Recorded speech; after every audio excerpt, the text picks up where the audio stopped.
My name is VanBradley. I'm, of course, a man of the people, and there are very few things the people yearn for more than a tier list for a civilization game. I've put in a couple hundred hours of Civ 7. I finally just today built the last wonder I needed to officially say that I've built all the wonders in this game. So I am in for an early wonder tier list that I'm probably going to regret, that's probably going to be incorrect, but by God, this is going to be fun, so let's hop into it.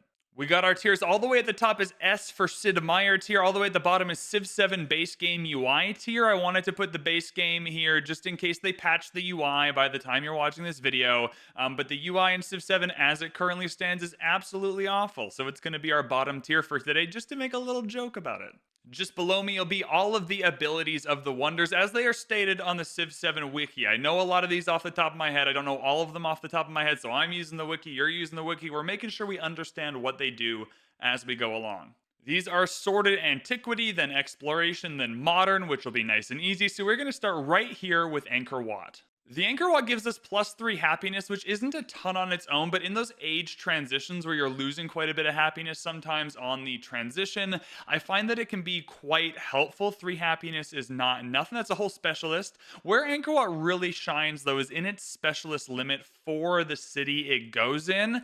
I find that having that extra specialist limit earlier really gives you the opportunity to dial in specific adjacencies you want. Yes, you'll have lots of tiles for the standard, like 2 science, 2 culture, but if you can get too early on a tile that's got like 4 science, 4 culture, and a couple of gold, that'd be great. It makes your first couple 40 yield, or your first couple 40 yield tiles in the exploration age a little bit easier.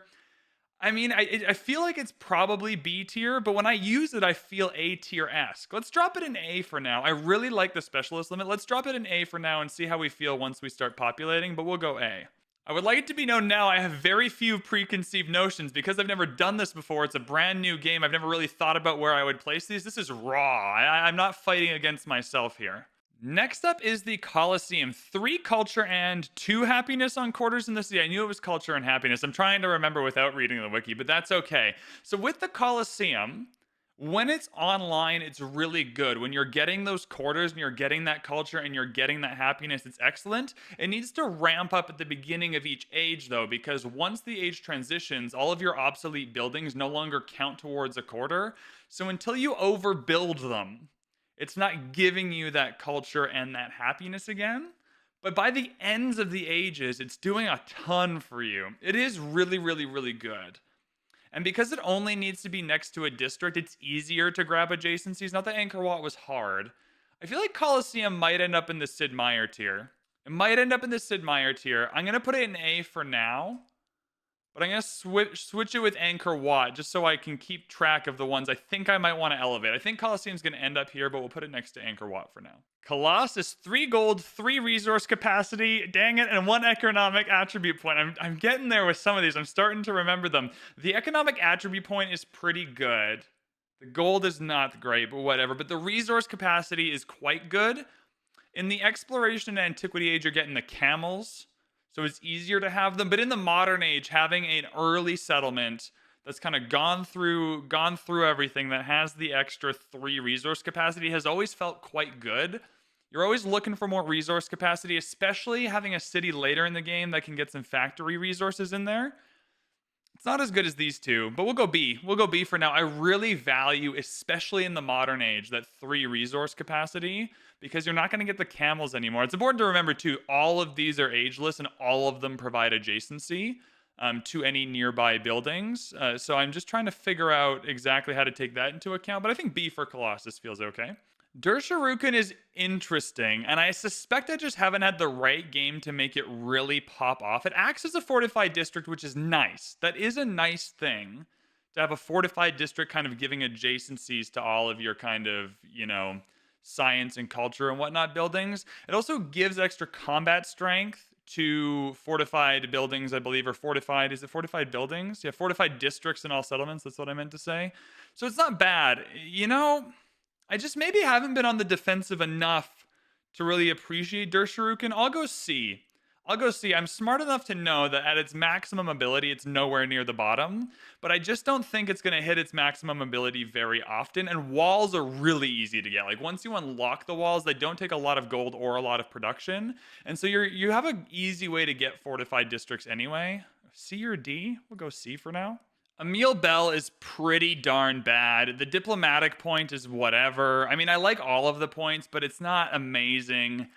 Oh, and then the ginseng agreement is not very good either. It's just whether it's D. I mean, the problem is endeavors are so good in general, and you just have so many good endeavors all the time. And even if you don't have them, you're getting offered them by the AI all the time. I just think, man, do I do the first base you? I just have never once looked at the Emil Bell and gone, yeah, this is going to be good at all. I've never even looked at, like, Der Shuriken is one that I'm looking at and going, you know what, I can see it. I haven't really maximized it myself, but I can see the potential. Emil Bell, I just can't. We're gonna go UI tier for this. This is just not very good. All right, Gate of All Nations is our first unequivocal Sid Meier tier wonder, getting +2 war support on all your wars. Every time I build this thing, I go, thank God I built it. It's incredible. If you are playing on a higher difficulty, getting Gate of All Nations means that every time war is declared on you, you are able to just immediately get +2 war score. It's very, very powerful. It's very, very effective as both an offensive and a defensive weapon in your games. I think war score is one of those things that feels really good. It feels pretty perfectly balanced, if I'm being honest, and so any way you can manipulate that with wonders is very, very, very powerful. There's also some fun shenanigans you can do with other metrics and in-game abilities that kind of mess with war support. I have Harriet Tubman in mind here, where you can just really cheese up and get some instant like +5 war support. So yeah, Gate of All Nations, build it every game. Genuinely build it every game you can. It's going to save your ass one game, and you're going to be very, very thankful that you did. Great Steel, Great Stelly, however you say it, Great Stele. I have no idea. I've been told Steel is not correct. I just was not corrected in terms of what to say. So you know what? I'm just going to go with whatever my brain wants. I was going to put it in the base UI tier. It's bad. It's not very good. Here's the thing. 200 gold every time you build a wonder in the settlement is good early on. You can get that snowball going. If you're building the 7 wonders in the Antiquity age, it can be okay. But probably only 3 or 4 of them are going to be in that city. You know, the most wonders I've ever had in a single city is like max 9 if I have a ton of space and I'm really slotting in quarters in between them for the adjacency. And so like the maximum gold potential is like less than 2,000 total, which is just by the late game not very helpful. It doesn't really come online at the right, points to be a good tempo breaker. Like it's not even like you're getting all of that gold kind of front loaded in the way you need it. It's just not very good. I've been talked down by some of the other content creators from the base game UI tier. Every time I bring up how much I hate this wonder, they go, but dude, it's actually like okay sometimes. So like we'll go D. It's actually like okay sometimes, I think is where I'll put it. It's not my favorite, but I think what it does do really well is that early gold can be useful for some kind of tempo building by a settler, by a building, by a merchant, whatever you're going to do with it. But yeah, it's just not very great. If I was ranking these by which one was most hilariously phallic, though, I'd Sid Meier tier if we were ranking on that metric. If you can get the right city for Humunga and Maui, it's very, very good. The 2 culture is going to feel okay. Culture can be a little hard to come by in some games. The culture and the food. Yeah, the culture and the food on fishing boats in the city is going to feel quite good. It really just depends on your map. If you got an early city, this needs to be next to the coast, which does add a little bit of a problem. Right, but it means the AI might not be able to build it as easily either. I think if you got the right, this is one of those ones where, we haven't hit a real situational one yet, but if you have the right city, it could like Sid Meier tier your game, like pair it with Xerxes in Hawaii, and all of a sudden Humunga Maui is just popping off, right? There are some games where it's just going to be, depending on your cities with fishing boats. I'd say in your average game, though, I don't like it as much as Colossus on a consistent basis. I like it more than Der Shuriken, though. This is where you could have like 25 tiers. I'll put it, I feel like in every game, there is usually one city early on where I have 5-ish fishing boats. There's some other stuff I might be doing on the coast there. Because that's the thing. They have to be actual fishing boats, not just coastal tiles, until you actually put the fishing boat on them, which makes sense. Ooh, I might regret this. I'll drop it in C for now, but I want to mark it as one that could be B depending on the circumstances. But we have to commit to a category, so I'll go C. Hanging Gardens is definitely going at least to B, I think. It's going to give you 10% extra growth rate, or whatever they call it in Civ 7, in every single city, which in the way food is calculated in Civ 7 can be very, very powerful. And so I think by the end of the game in some of your cities, that's equaling a couple of extra specialists, I think, which can be very great. The +1 food on farms in the city is less great overall as the game kind of progresses, but in most cities early on, you're going to have a couple of farms, and that couple of food early on is going to get a little tempo boost rolling. Hanging Gardens to me has like a tempo thing happening that the Great Steel just doesn't quite.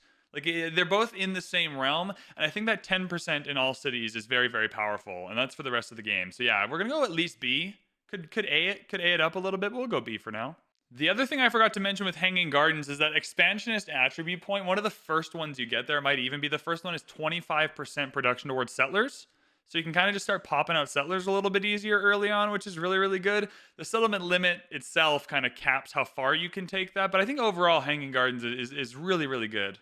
Mausoleum of Theodoric. Interesting one. I've had the one game where I built it and I wanted to go around pillaging. It was quite good, but I think mostly it's a little bit bad. The militaristic attribute point early on is okay. You know, you're going to be able to get rid of independent powers a little bit easier with that, although I've never struggled without it. They don't get the same combat boosts for having a higher difficulty than the Barbs did in Civ 6. So I don't find myself struggling against the independent powers too much.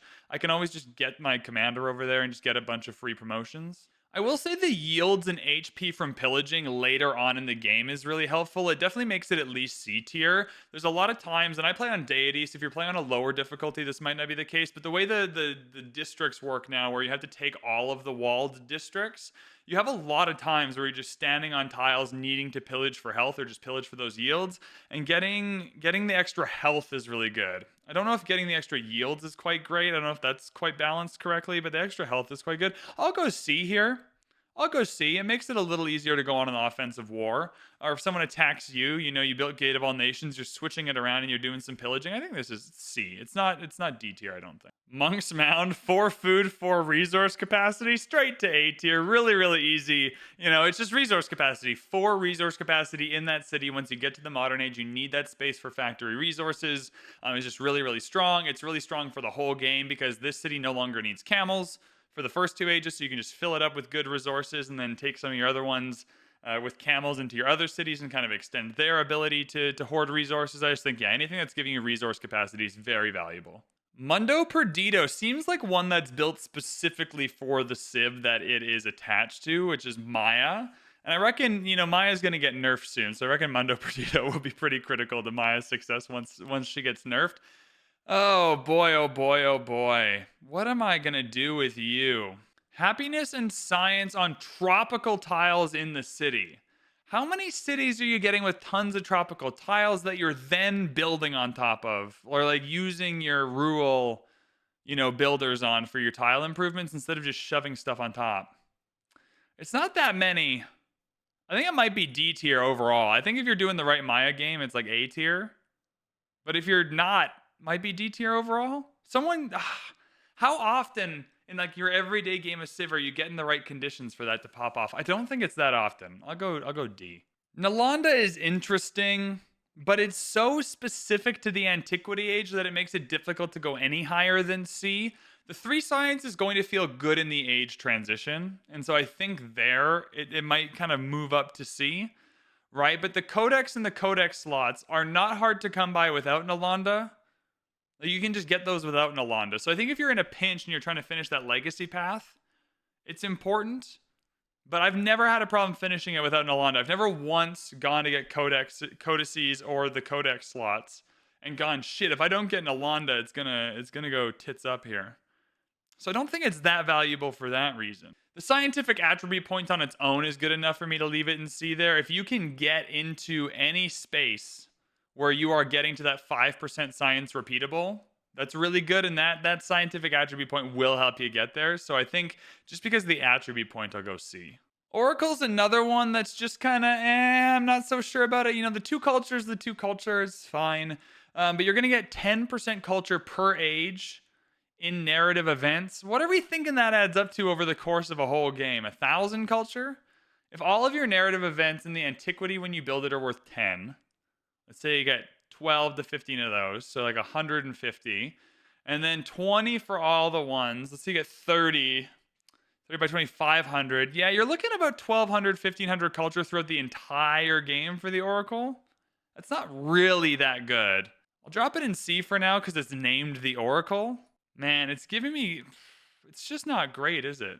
And I suppose it's only when you're gaining rewards. So I might have just overestimated how many narrative events you're getting because some of them aren't giving you rewards. I'm going to go D. I'm going to go D. I've just never built the Oracle. Oracle feels kind of like Great Steel to me. I've never built it and gone, oh, I'm so glad I got the Oracle. It's really helping with my culture game. But it's not nothing either. And you're going to get those narrative events. So in that sense, it's really reliable. It's a reliable amount of culture. And you can rely on that. You don't need to fiddle with it. Yeah, we're going to go C just because of how reliable and sturdy it is. Petra is just bad. Am I wrong about this? Petra is just bad. Like, you're never going to get a city with enough desert tiles to make this useful. And separately from that, desert tiles aren't as bad as they were in previous Civ games. So there's no need for the Petra to make them better because you can just use them like normal tiles, like everything else. I just feel like this gives me the same vibes as Mundo Perdido, but like a little bit worse. And so yeah, Petra's bad. I've never built it, or even I've never even seen a map where I've looked down and gone, shit, that's where the Petra's going. I just don't like it. It's bad. 3 culture and then 3 culture on every quarter in the city? Every quarter in the city. Now it has the same Colosseum problem insofar as that it needs to kind of ramp itself up at the beginning of each age as a lot of your quarters kind of depreciate and you need to overbuild them. But 3 culture on every quarter in a city, on an early city that's going to be big and have lots of quarters, is at least A tier. At least. I'm holding Sid Meier tier off a little bit. There's a couple we might want to move up here. We'll do that at the end of Antiquity, see what we want to shuffle around, but this is at least A tier, Pyramid of the Sun. Absolutely. The Pyramids, golden production on navigable river and kind of just minor regular river tiles. Again, one of those ones that feels really attached to the civilization that has it as its like attached wonder, but it's not bad. There's usually enough river tiles and navigable river tiles in a city to make this worth it. The problem is the desert adjacency next to the navigable river makes it a little bit bad. I definitely feel better about it than Mundo Perdido in most games because those navigable river tiles are ones that you don't build over, right? Like unlike the desert with Petra, like I'm not putting a ton of buildings on those tiles. I'm putting fishing boats on them and actually getting those yields. I'll go C. I've had some games where pyramids have been quite good for me. I don't think there's any city in which they're above a C tier, but I'll go C for now. I feel like they're good there.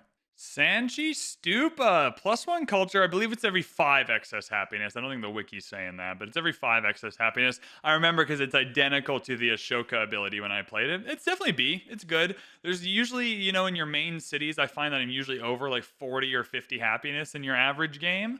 So what would that be? 10 culture per turn in like a normal game? 20 if not. It's fine. It's fine. It's definitely fine. It's good. You're getting it early. You're going to be getting enough culture from it that it's worth it, especially early on. Excess happiness is not hard to come by in like a specific place.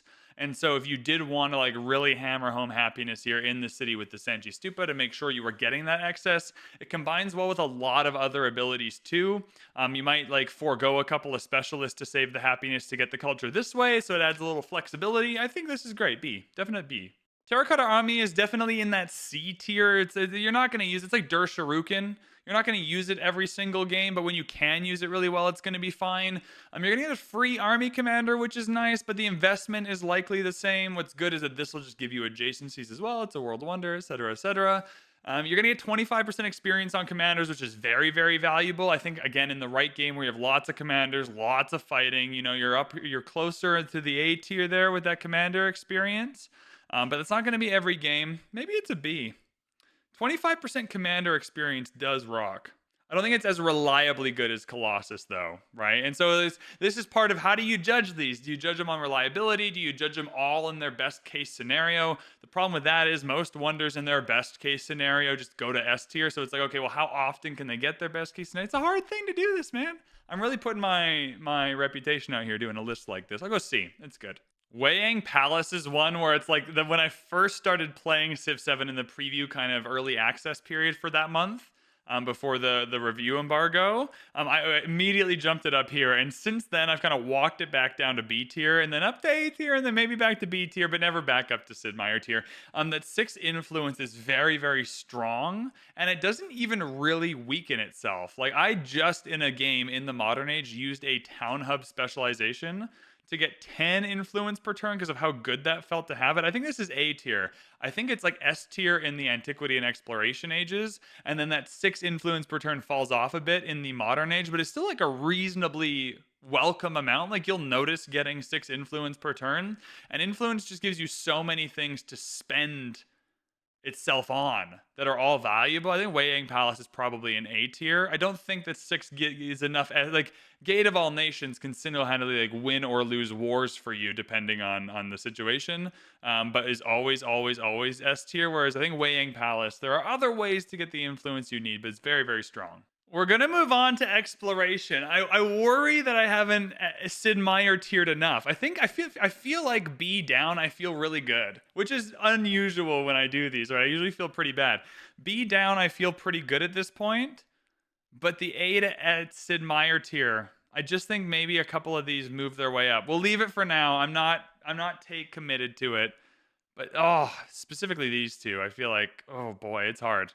Now that we're in the exploration age, I have another thing to keep in mind, that there's less of the game left, right? There's less time for these wonders to give their adjacencies to nearby buildings. There's less time for their effects. If they're giving you 2 gold per turn, it's just simply fewer turns left in the game for that gold to matter. So we got to start thinking about these things.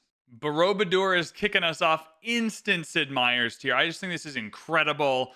You're getting that 2 food, 2 happiness on quarters, which is just amazing. That means every quarter is going to get pretty much a free specialist just for the effect of the Borobudur. This thing absolutely slaps every time I build it. The 3 happiness it gives itself as well, just for existing. It's so good. It's so good. A little bit limiting for where you can put it. I believe it's on the coast. But, in terms of its ability, just getting those quarters juiced up with food and happiness is very powerful. All right, I'm going to look directly at this to pronounce it and see if I can do it. The Brihadiswarar Temple. The 3 influence is okay. The 3 influence is fine. The all buildings with an active adjacency receive +1 happiness. Adjacency with navigable rivers is less great. That's less ideal. That's hard. I understand what it does, but even just reading that makes it hard to understand how that works. So again, the adjacencies have to be active. It's got to build itself up at the beginning of each age to get those buildings going. Not everything is going to be next to a navigable river specifically. Oh man, the 3 influence might alone make it C tier because influence is so good, but it feels pretty D to me. Leave it in C for now, but I'm not digging it. We're getting a good exploration age groove going. We got the El Escorial, and this thing absolutely slaps once again straight to Sid Meier tier. It gives itself happiness. It has relic slots, which is really, really helpful in the exploration age. You're going to get those relics going. It's just really, really helpful for that. It's going to give happiness. It's the old Colosseum benefit. Happiness to nearby cities is incredible. 4 happiness. So again, use that for celebrations. That's 2. Like the happiness being paid for 2 specialists. So you can kind of just transfer that into, what would that be? 4 culture and 4 science times the adjacencies. This thing just rocks. El Escorial. The settlement limit, I think it gives you a settlement limit as well. It's just, Sid Meier tier. It's so versatile, so good. Incredible if you're Spain and you can build it even quicker. Amazing. But so good. You should build this all the time. Erdene Zoo is pretty funny. You're getting a little bit of culture, and then you're getting culture for every cavalry unit. What I will say is I do find myself building enough cavalry units in almost every game that it's like C tier. You know what I mean? It can be pretty D when it's not doing its thing and you're not building cavalry units. It's one of those ones, again, you can clearly see they designed this ability around Mongolia. You're building the cavalry units, etc., etc. But I build enough cavalry units in most of my games. Cavalry units currently right now like the most powerful military unit type as well. And so I just think it's vibing. It's hanging out. It's a good C tier wonder. It's hanging out there. It's a little bit of culture if you're building your cavalry units, which I appreciate. 2 culture and then 2 culture, 2 gold on fortification buildings. Now, in the right city, if you want to commit to it as a strategy, you can get a bunch of fortification buildings and get the 2 culture and 2 gold. That's usually not worth it though. Maybe it's worth it in the city Forbidden City is in, but I just don't think overall that's good enough. Like, it's not good enough to make me prioritize building the fortifications over the stuff I was going to spend my time building anyway. It's really good if you're far ahead. If you're really far ahead, you're getting to the end of an age, it's a long age, and you are just being able to spam out fortifications. It's fine, but it's just not great overall. Its adjacency to a district helps it out a bit because that means it's going to get a lot of really good adjacency bonus abilities, but just it's just not ideal. Haleo Kiwa in the right game can be fine if you're building coastal buildings. If you got the right game, the right map, the right civ. I'm usually building enough coastal buildings anyway that this still kind of pops off and you can still get quite a bit of culture doing that. So I always, every time I build the Haleo Kiwi, I always feel good about it. I always feel like it's giving me enough that it can really it pays for itself really easily. You know, you're not going to be mad that you built it. And then separately from that, in the right game with the right civ, you know, get Hawaii, building lots of coastal buildings, etc. It would be higher. The only problem I think Haleo Kiwi has is in the current version of Civ 7, there's not a lot of coastal buildings. Right, once we get to expansion territory or mod territory, when people are going to be adding coastal buildings, I was a little bit frustrated actually playing a game the other day in the modern age where it's like I was trying to chain coastal buildings around a resource to make a bunch of one coastal building districts to like get myself to another piece of land where I could chain some land buildings down, and I just couldn't do it because there wasn't enough water buildings. So yeah, it's fine. It's fine when it's on and you're building enough coastal buildings that it's usually worth it, because in every game you're building ports in every city. You're building wharves. Like anywhere you can build a wharf, you're getting a wharf. You're building ports. Yeah, I think it's good enough. I think it's good enough. I was watching a Paisley Trees' stream the other day, and she had her thumbnail titled House of Wisdom for the House of Wisdom, which I appreciated. Let's slide it into B, talk about it. I might move it up. First off, gains 3 science. I'm reading this one from the wiki just so I make sure we're taking everything into account here. I'm a thoughtful guy. 3 science is fine. Good. Science is hard to come by in Civ 7, so that's great.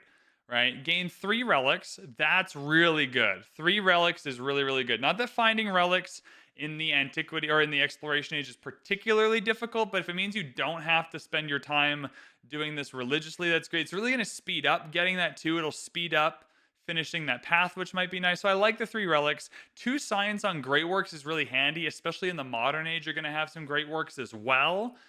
So that's really good. 3 Great Works slots. So it's a bit specialized. We'll go B. We'll go B. It always feels good to build. It's going to give you quite a bit of good stuff early on when it's built in the Exploration Age. You know, it takes a while to ramp up again in the Modern Age and is less useful because the slots are specific to the relics. No, it has 3 Great Works slots in general. It doesn't say relic slots. I mean, if it can hold artifacts in the modern age, that does make it a little better. I think overall B. I unfortunately have not tested it in the modern age to see if it holds artifacts.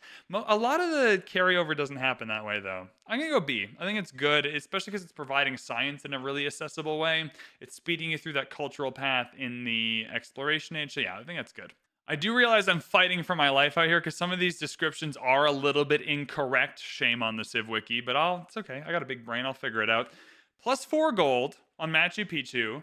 Increases resource capacity in this city. That's fine. The 4 culture and 4 gold on its buildings and on buildings next to this wonder is so good. The only downside and the only reason I'll put it in A tier is because it needs to be on a tropical mountain tile, which is really, really unfortunate. I wish it was just any mountain tile, because the amount of culture and gold I have single-handedly created from Machu Picchu in my games had me S-tiering it. The amount of good Machu Picchus I built is really, really incredible. They're so good. I'll go A.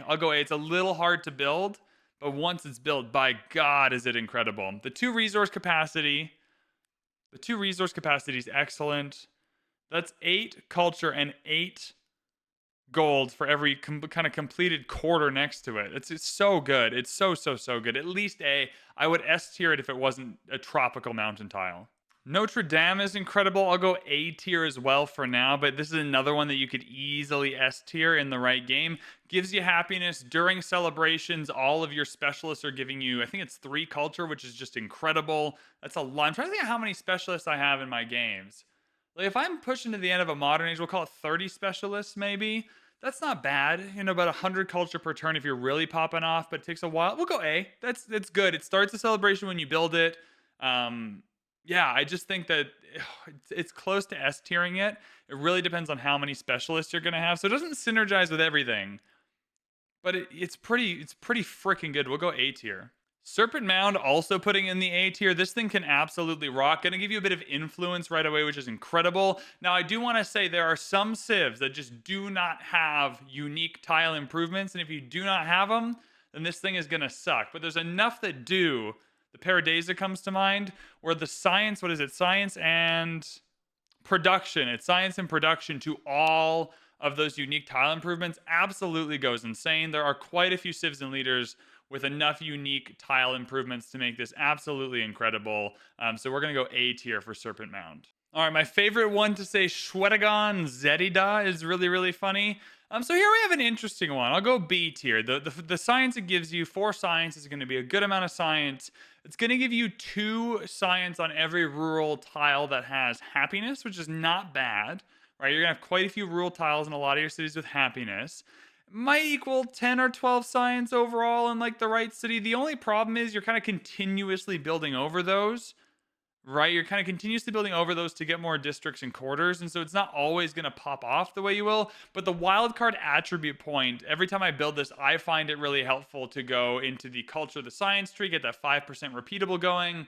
And so I think that it's B tier for the wildcard point, the science, and the additional science it's going to give you on the side with some of your rural tile improvements. That's not bad. Tomb of Askia is really fun. I've been able to get this to pop off, but we'll go B tier. I think it's a B tier overall. You're going to get resource capacity and a little bit of gold, and then you're going to get gold and, what is it? Golden production. Yeah, golden production, 2 each for each resource you have in the city. So let's say you're playing like a normal game. You got 12 to 15 if you're getting some camels going, getting all your buildings. You can really get this to pop off. I've quite enjoyed it. The production is really, really valuable. Tomb of Askia is great. I don't think it's reliable enough for A tier, but it's, it can be really good B tier. If you're trading a lot and you have a lot of resources and you're concentrating them all in one place, that extra production is really, really handy. We'll go B tier for Tomb of Askia. Every time I build it, I'm like, oh, this is good, but I've never been like, oh my God, this is amazing. All right, White Tower. Oh, C or B. C or B. Gives you happiness, which is great. 4 happiness is wonderful. It's very welcome. 4 happiness for every tradition slot. And then if you're playing like Maya, you got great traditions that can be really, really helpful.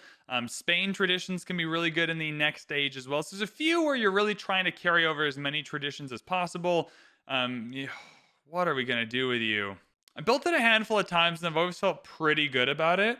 What is the best case scenario? Like you got 6 traditions in, 5 or 6 traditions. That's 20 happiness plus 4 happiness in the best case scenario. I mean, you're usually slotting in quite a few traditions. I think we'll go B. It's enough happiness to make a really meaningful difference. And even if you're only slumming it with the traditions a little bit and you only got 3 in, I think it's still okay. We have now made it to the modern age. Now, I'm not sure how good these modern age wonders are. The problem is that by the time you get there and build them, there's not a lot of time left in the game for them to be helpful. Separately from that, the way the modern age is currently balanced is that it's ending really quickly, which is totally fine with me. I get the calls to make the modern age last longer. I think the reason why it currently ends really short is because they're clearly going to put another age at the end of it, so it's going to be extended by proxy of doing that.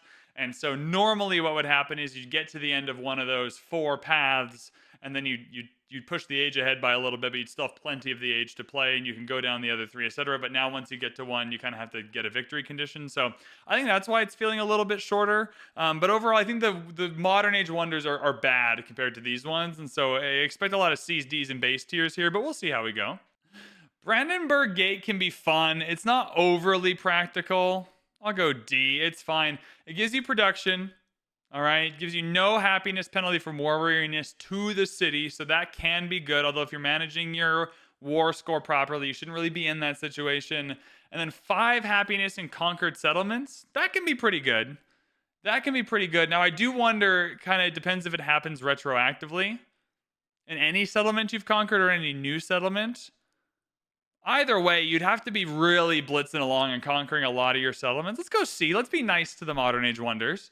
Let's be nice. That's a really good. Like if you are conquering settlements, that's really good. Now, if it only counts to conquered settlements after you build it, then that's instantly shit. But I think I'll take it at its word that it's all conquered settlements, and we'll go C. Chengdi Mountain Resort is very good. It's going to give you some gold, which is fine. But what it's really good is 5% culture per civilization you have a trade route with.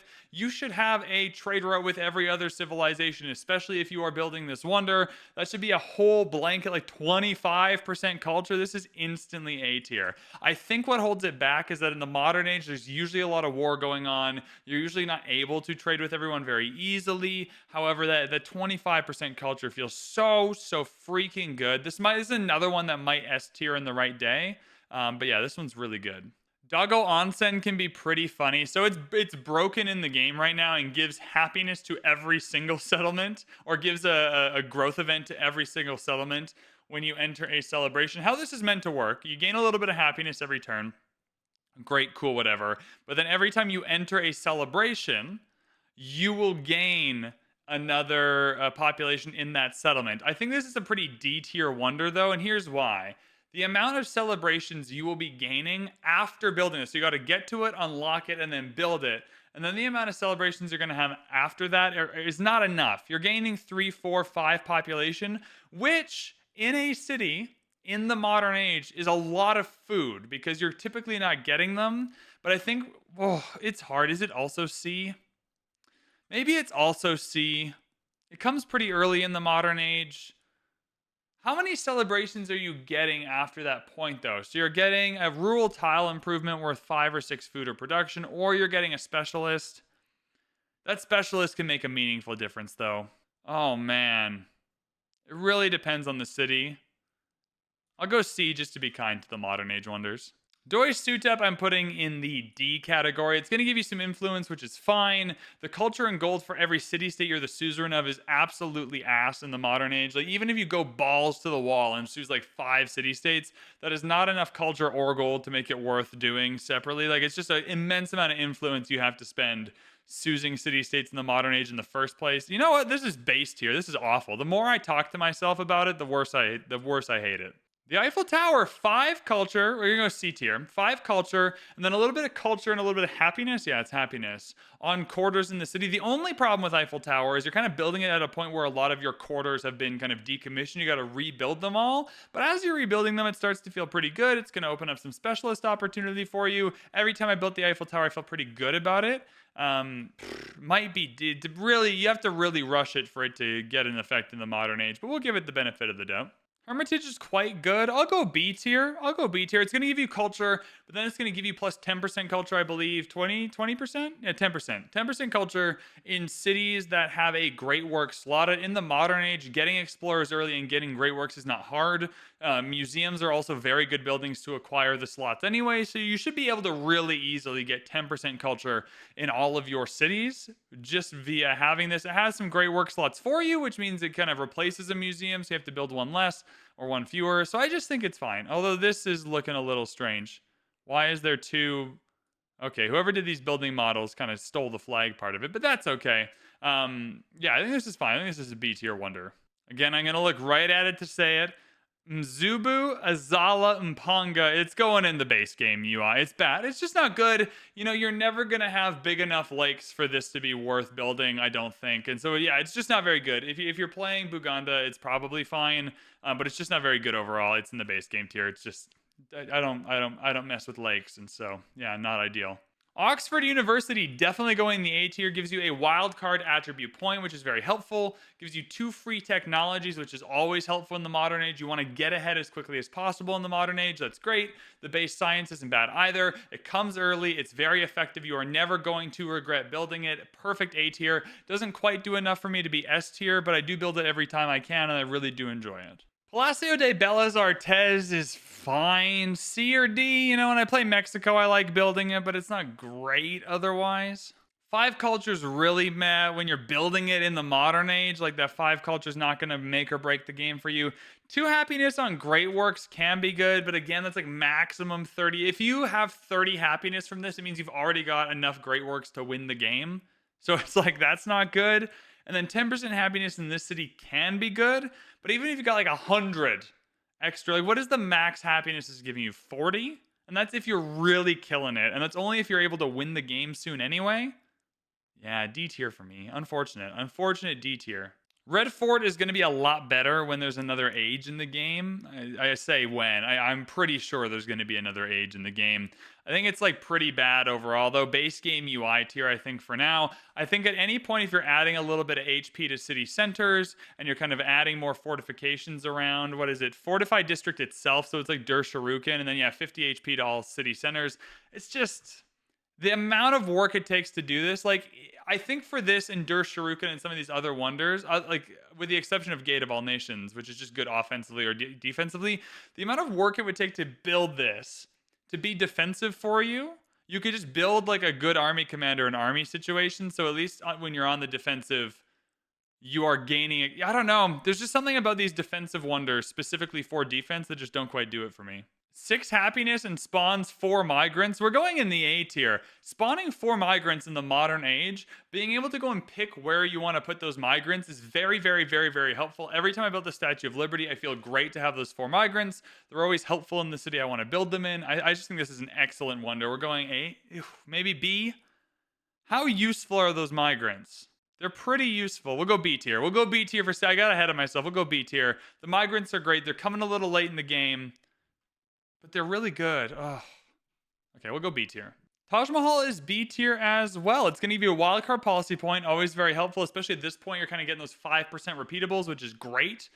So that's really, really good. Extra celebration. You know what? I might A tier this. Celebration duration in the modern age. Your kind of options are 20% culture, 20% science in a lot of games. 15 turns instead of 10. At 20% culture and science can make or break a game for you for sure. We'll go A tier for Taj Mahal. Don't build it with Dago Onsen, because then you're not getting the full Dago Onsen benefit. You want more celebrations of a lesser duration with Dago Onsen. But otherwise, Taj Mahal, excellent. Yeah, A tier. Wow, and that's that. Look what we have created. We've got our first ever Civilization 7 Wonder tier list. So we're going to revisit this from time to time and see how we feel about it as things get buffed, as things get nerfed, as things get changed, as they add more to the game. We'll come back to these world wonders. If they add more wonders to the game, we are going to add to this as well. Thank you so much for watching this video. I feel pretty good about this list. I think there's a couple A's that could go S if I really thought about them, but otherwise I'm feeling pretty good about where I put things. If you enjoyed this video, hit the like button, hit the subscribe button. Let me know what you thought in the comments. I would really appreciate it. Thank you so much for watching. As always, my name is VanBradley, and I will see you in the next one.